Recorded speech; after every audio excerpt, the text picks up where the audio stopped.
everyone, Sophia here. Welcome back to my Etsy shop.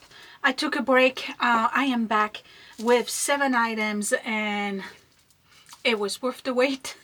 Let me start by telling you a little bit. I have milk glass, early American press glass, really early. I have Jasperware. I have Bavaria porcelain, English porcelain, Limoges, that was in the thumbnail, and I also have a Tiffany and Company item that's coming up at the end. Stick around. Let me start with this one. Put my glasses on. This is, for those of you who collect or always wanted one, this is your opportunity. This is a late 50s, early 1960s hand-painted Limoges hinged trinket box. It's worth close-ups, so let me get closer. Okay, so we start with beautiful florals on top. Now, I hope it shows as a hot pink, pretty much the same color than my nails. On camera, I think it shows red, but it's actually more of a fuchsia, hot pink type color. So we have roses hand-painted. It's Limoges porcelain and Limoges hand-painted with gold accent all around. It is in amazing condition. There's really no wear whatsoever on the gold. Beautiful condition. A little bit of tarnish on the metal. I am not touching it. If you want to go ahead and polish that, it's, you know, your prerogative, I guess. And then you open it right here, and this is what it looks like on the inside with little peekaboo flowers. So these are pill box, trinket box, put jewelry in it. It's absolutely beautiful, and it's very, very vintage. Very nice closure. Let me reopen it. The hinge is not damaged. Nice snap. And at the bottom, it is hand-written, hand-painted in French. This is a true Limoges. This is not a reproduction. This is a vintage one that was probably purchased during a trip to France back in those days. I've seen some of them with stickers from various stores. I think this one was purchased directly out of, you know, the town of Limoges, because there's no carrying stickers, and it doesn't look like, other than maybe a price sticker right here, it doesn't look like there was a company sticker. It is absolutely beautiful. It's so dainty, it's so pretty. So I know, oh no, don't lose focus. Okay, here we go. I know that some people collect these. Maybe you have it in different colors. I've seen it in light pink, and I've seen it in pistachio color. Never saw a blue one. They did series like this, not numbered. They did round ones. I've seen heart ones. I've seen oblong ones. This is more like a satchel, hobo, purse type shape. It's neither rectangular nor oval because it's got this little wave right here. I've seen it in rectangular and in square. This one is just beautiful. If only it would stay focused, not on my eyebrows. Okay, here we go. Give you a little 360. I really wish the color would show on camera. I'm telling you, it's a dark hot pink. That's the only thing. It's almost the same color in my nail polish. Let me see if I put more light on it. Oh, that's too much light. Okay. Yeah, maybe. You see it? Okay. So it's a true vintage, not numbered, highly collectible. For those of you who are looking for things like this, it's really pretty. And for once, the hinge is not broken. It's very clean. There's no crazing. I don't have any crack on it. And again, the gold, the gilding is perfect. So this thing was purchased, put in a curio, and now I have it. So you can have it. That was item number 1. Item number 2, we're gonna go in America, still in the 60s. This is quite different. I had never seen this one before. This is Fenton.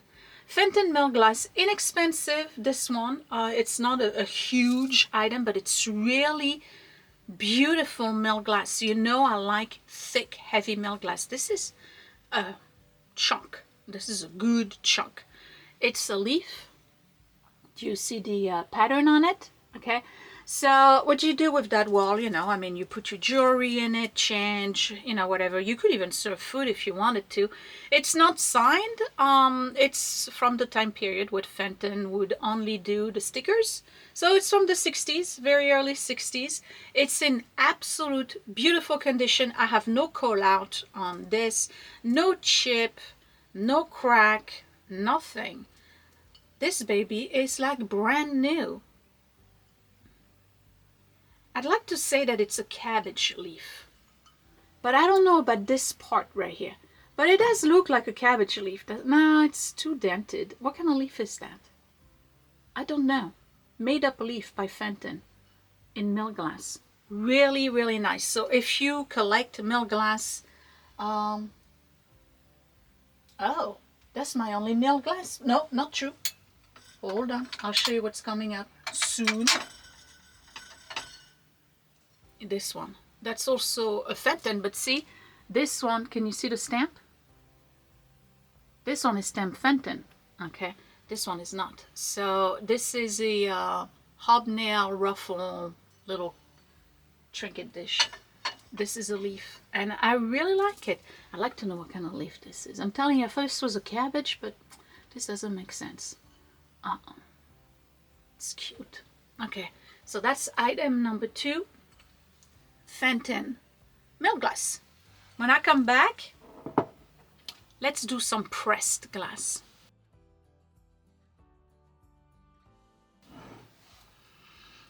All right, item number 3 now. If you remember, I think I told you a while back that Westmoreland did not start stamping their Westmoreland logo at the bottom of the pieces or on the side until the late 40s. I think it was 1949 actually. So it's kind of hard to identify Westmoreland prior to that because they were using stickers that would fall off.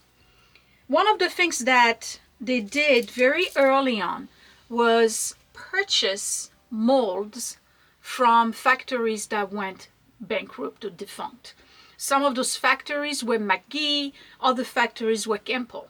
So they did a lot of pieces using the molds from other companies. This is one of them. This is early American press glass prior to the 1940s. I'm going to say 1930s based on the design. This is an absolutely gorgeous piece. And it could very well not be Westmoreland. It could be a Campbell or it could be a McGee. But from my research online, everybody says it's a Westmoreland from late 1930s, 35 to 39. I'm going to go with it. All right? I'm not going to fight anybody on that one. It is an absolutely stunning example of early American press glass. It doesn't give it justice on camera. You got to look at the pictures because against a dark background, it glows like a diamond. It's beautiful. Let me see. Maybe you can see it better here. Okay, against the dark background. All right, so what do we have here? We have thumbprints. Right? Thumbprints. We have diamonds with Star David in it. There's a little bit of everything. There's some sawtooth. You see it? So it creates those bars, right? It's almost like a precursor to the quilt pattern. It's not prickly, but you can definitely feel the design on it. I'm going to do a call out on it. I don't think you can see it. Wait. I don't think you can see it. There's like a hairline right here. It's almost 100 years old. It's not through, so it won't pop out, but it got a little bit of damage. I did not see that earlier. That bothers me, because you know me, I don't like to sell stuff with a damage. What about this one? No, that's part of the glass. I'm checking it now. Okay, I didn't see that, but that's all right. So I'll reduce it. It's still a beautiful piece. You can barely see it. I didn't see it, so there you go. Okay, it's a beautiful picture. Even with that little defect here, you can still absolutely use it without worrying about it chipping or, you know, getting shards or anything like that, because it's fairly contained, and again, it's not going through, and this is a good 3/8 of an inch thick. Look at this thing. Isn't it beautiful? Early American press glass. I saw it at the store. I was like, oh, I gotta get it, because it's just unique. I think that's what it is about it. It's unique. It's got so much dimension to it, and I love the thumbprint. What I don't like is my thumb print in the thumbprint. Oh, there's another one right here. All right, I'll clean it up a little bit more. I love this, really do. Too bad there's a little bit of a damage right here, but I think we can all live with it. I don't even know if it's actual brick. I don't know. Maybe it's part of like the glass. It doesn't feel like a brick to me. Okay. I'm still gonna reduce it just in case. Okay, so that's Westmoreland, late 1930s, mid to late 1930s, early American press glass pitcher. I don't have a pattern name. We're gonna call it bars. Okay, thumbprints and bars. It's a beautiful piece. Well, we're gonna stay in pictures. This one is really cool. Isn't it cool? This is Johnson Brothers Rose Shints. It's a pattern that they did for a very long time. Probably for 30 years. So there's no way I can tell you when they made that one. I think they stopped making it late 1990s. So it's vintage, but it's not super vintage. Just based on the condition, lack of crazing, lack of staining, no chip, nothing, perfect condition.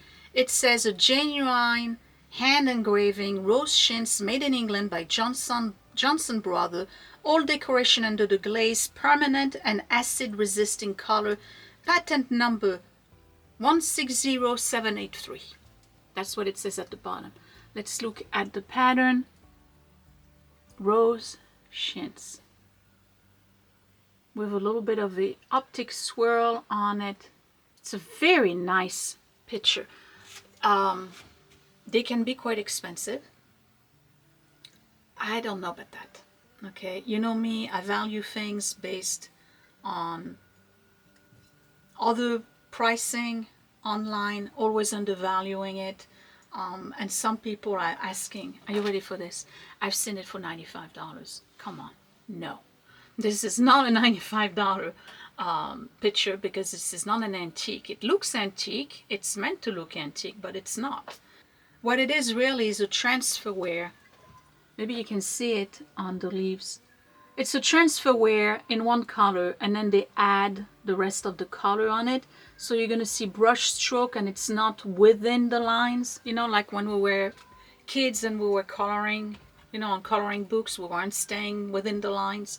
That's basically the same thing here. Okay, Johnson Brothers Rose Shints picture. When I come back, we're staying in England. All right, I'm calling all of my Wedgewood Jasperware collectors. This one is quite a find. It's not just the round box, it's the scalloped round box. Jasperware by Wedgewood, and this one has Ulysses with the chariot. It's the white and blue, not the cream and blue. It's in absolute gorgeous, pristine condition. I don't even have scuffs on it. There's one little thing right here that's white, and I think that's from the manufacturer. Look at the lid. Look at the rim. I don't have chips, cracks, stains, scuffs, nothing on it. It's absolutely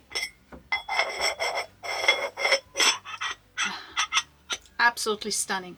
At the bottom it says Wedgewood, made in England, and then there's a bunch of numbers, A19, and then here R3, I think. I'm not sure.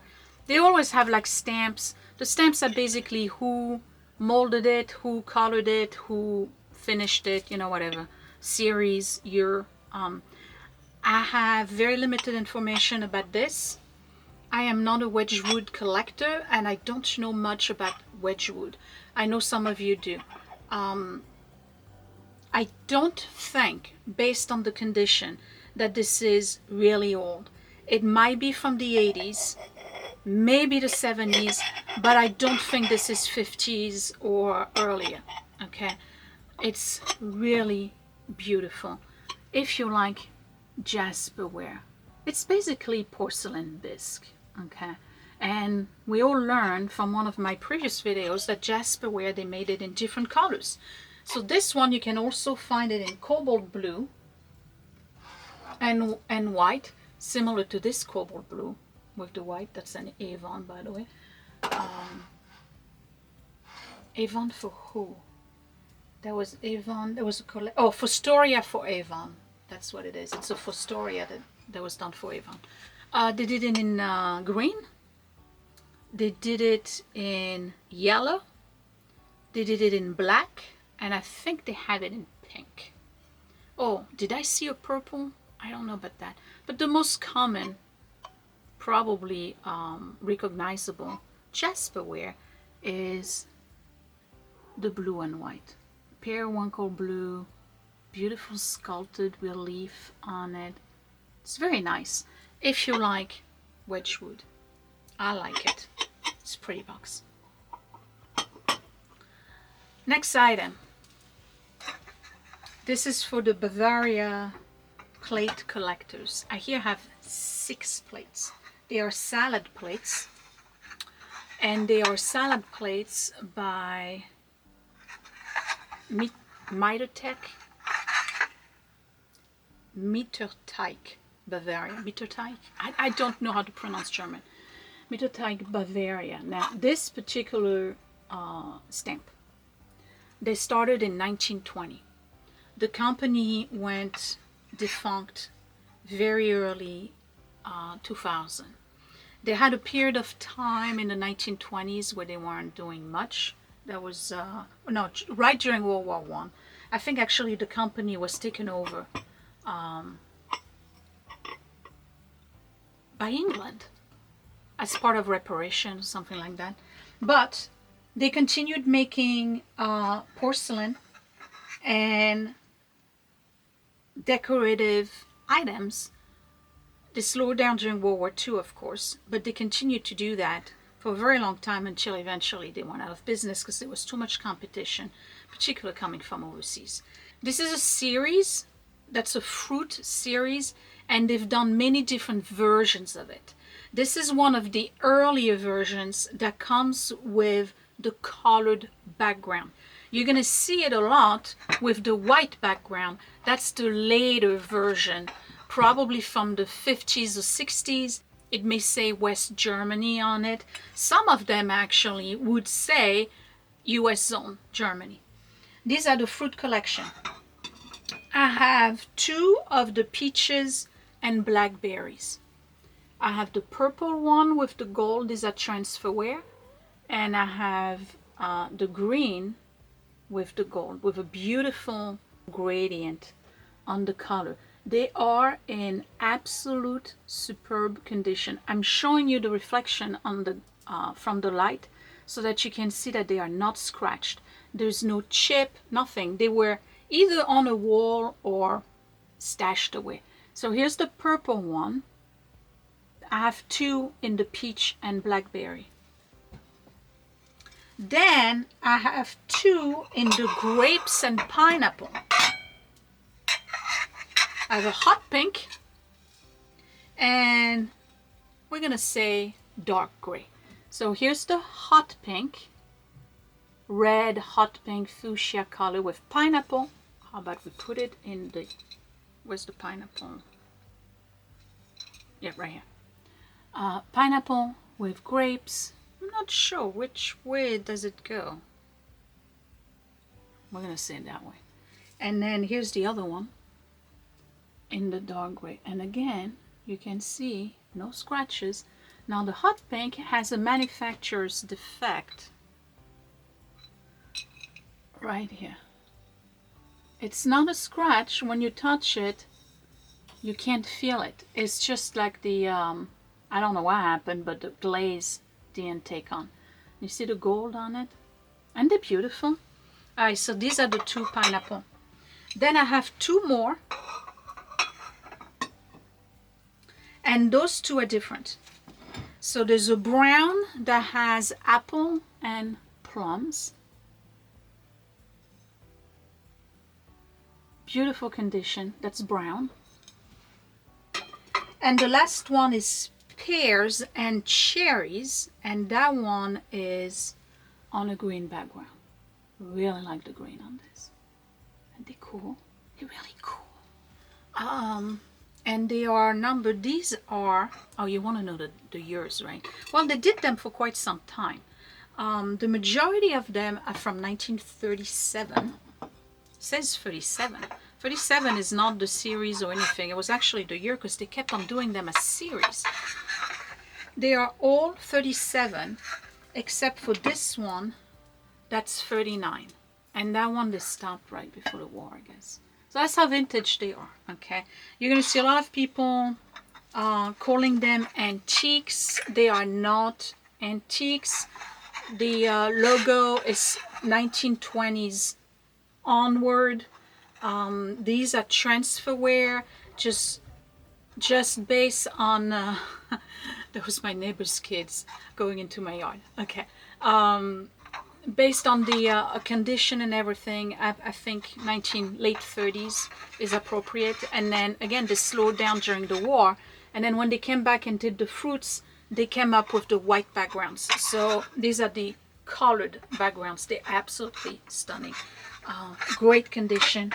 The pear one has a little misprint right here. Again, it's not a damage from use or wear, it's a misprint from the transferware. So you can't remove it or anything, but it's really cool. I think they're beautiful. Oh, on a wall. Let me pull out the purple.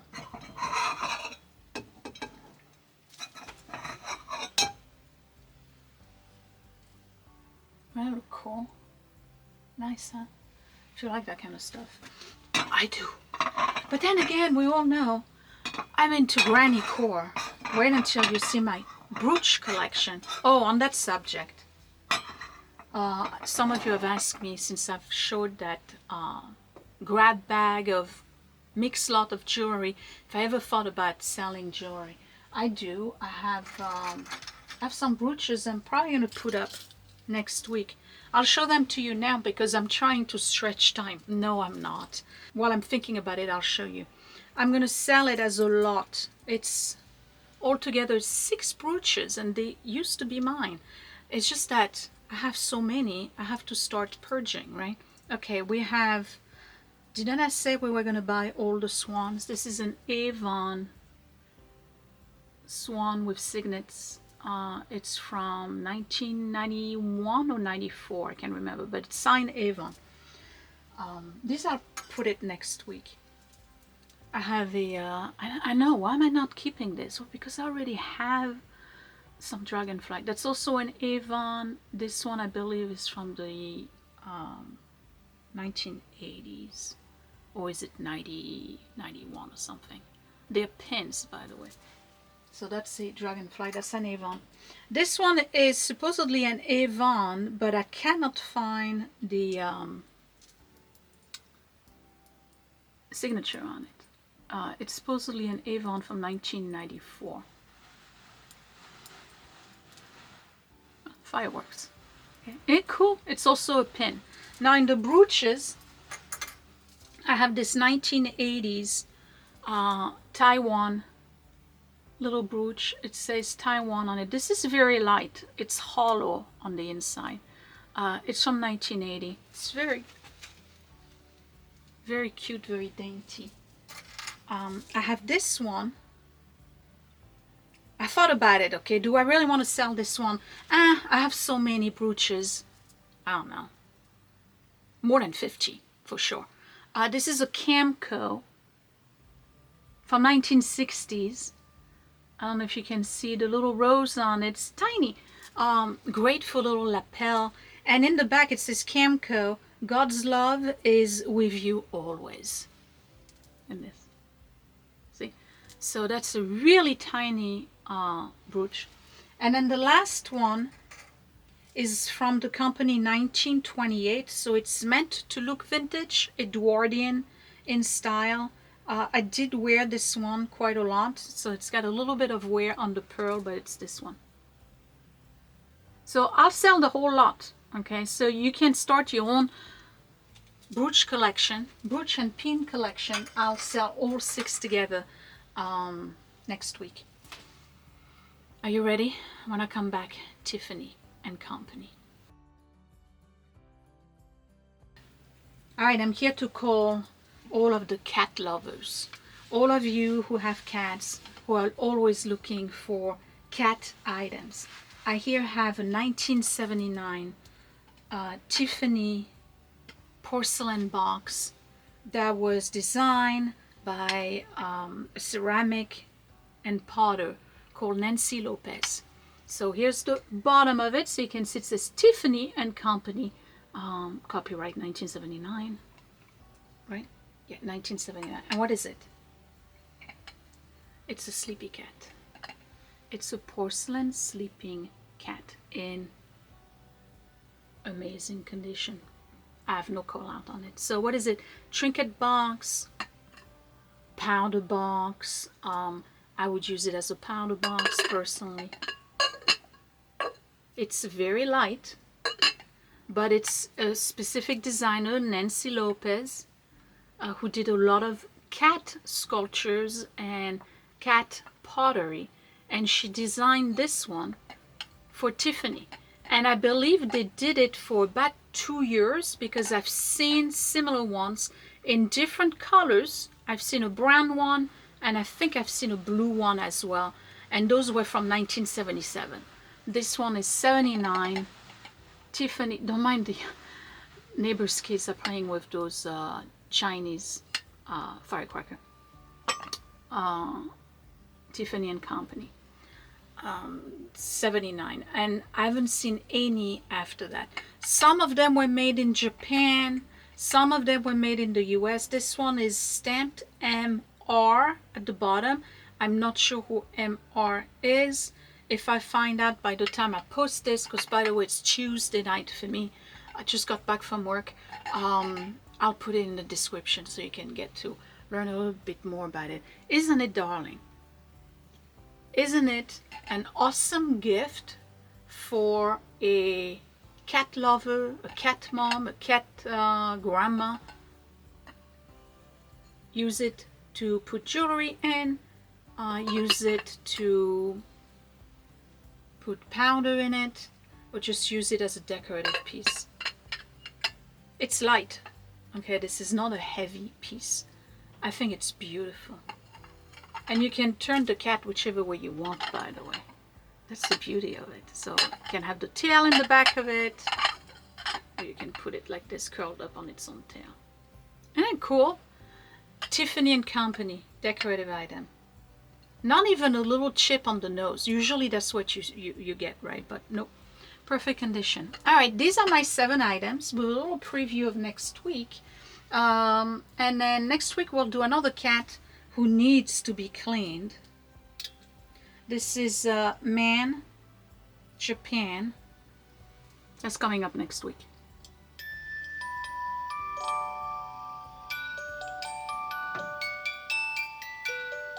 Isn't that Memories? See, that one I recognize. Very cute. It needs to be cleaned.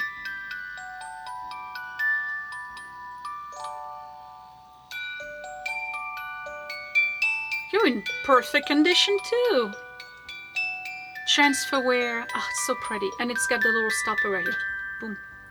Okay. Little cat in a basket coming up next week. All right. Tell me down below which one is your favorite. I can tell you right now, I'm sure you're very surprised I'm letting go of this one.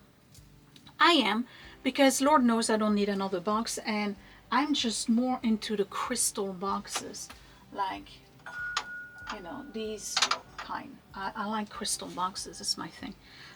Love these. I probably would keep this, but I'd rather you have it. I love this.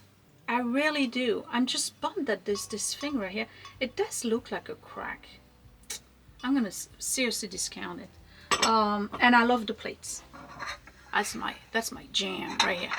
Those plates are gorgeous. In particular, the purple one is absolutely stunning. 1937 and 39. Meter teig. German is such a difficult language.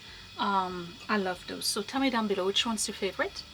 And that would be it. All items will be live in the shop at 5 p.m. tomorrow. Let me see, today's the 10th, 11th, the 13th. Oh, Friday the 13th. Oh well. Friday the 13th at 5 p.m. right before Father's Day. All right? Thank you for shopping with Frenchy and Tubby. Thank you all for supporting the shop. It's been an amazing success.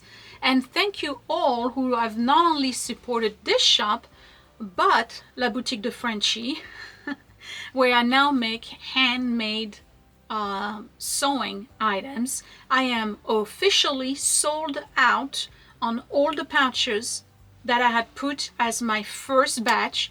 And as a heads up, since by now you probably all seen that I was at Disney with my husband for our only honeymoon, because we didn't have a honeymoon when we got married. We actually went back to work the following day. True story. We didn't care. So it was kind of like a honeymoon celebrating our 25th wedding anniversary. We went to Disney. So I have started making a limited edition, and by limited I'm talking 6 per princess. Disney inspired princess cosmetic pouches with the princess colors. No licensing issue. I'm not using any kind of Disney fabric or anything like that.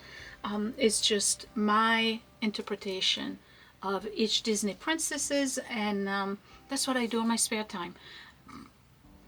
When do I even have that? But anyway, thank you for supporting this shop, La Boutique de Frenchy, my YouTube channel, and my Patreon, if you can.